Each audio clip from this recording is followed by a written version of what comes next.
নমস্কার বন্ধুরা, কেমন আছো সবাই? নতুন একটি ভিডিওতে সবাইকে স্বাগত জানাই। তো বন্ধুরা, এই লাড্ডু বা নাড়ু যাই বলো না কেন, এটা যদি তোমরা একবার খাও তাহলে এর স্বাদ কখনোই ভুলতে পারবে না।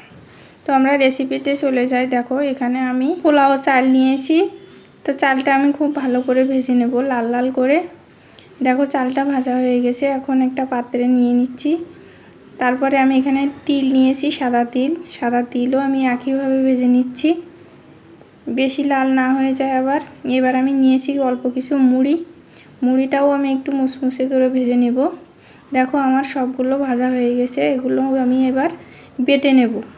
তোমরা ব্লেন্ডারেও করতে পারো, আমি পাটায় বেটে নিলাম। এবার দেখো, আমি কড়াইয়ে নারকেল আর গুড় দিয়ে দিলাম। এটা আমি কিছুক্ষণ জাল করে নেব। একটু লবণও দিলাম সাথে। এবার অল্প একটু জাল করে নিয়ে এটাকেও আমি নামিয়ে নিলাম। এবার ওই কড়াইয়ে আমি দিয়ে দিলাম সামান্য পরিমাণ ঘি আর 1 মগ জল দিয়ে দিলাম। এবার আমি দিয়ে দিলাম পাউডারের দুধটা তোমাদের সুবিধা মতো দিতে পারো। দুধটা একটু গরম হয়ে গেলে আমি ওই যে ভেজে রাখা চালের গুঁড়াটা দিয়ে দিলাম। তারপরে আমি দিয়ে দিলাম মুড়ির গুঁড়াটা। এবার এগুলো ভালো করে মিশিয়ে নিয়ে আমি এবার একটু দিয়ে দেব ওই যে নারকেল আর গুড় জাল করে রেখেছিলাম, সেটাও দিয়ে দিলাম। খুব ভালো করে নেড়ে চেড়ে মিশিয়ে নেব। চুলার আঁচটা কিন্তু একটু কম করে রাখতে হবে, না হলে পুড়ে যেতে পারে। তো দেখো, আমি মিশিয়ে নিচ্ছি। এটা কিন্তু খুবই ভালো খেতে হয়, তোমরা ভাবতেই পারছো না। এবার আমি দিয়ে দিলাম ওই যে তিলটা আমি গুঁড়া করে রেখেছিলাম, ওই তিলের গুঁড়াটাও দিয়ে দিলাম।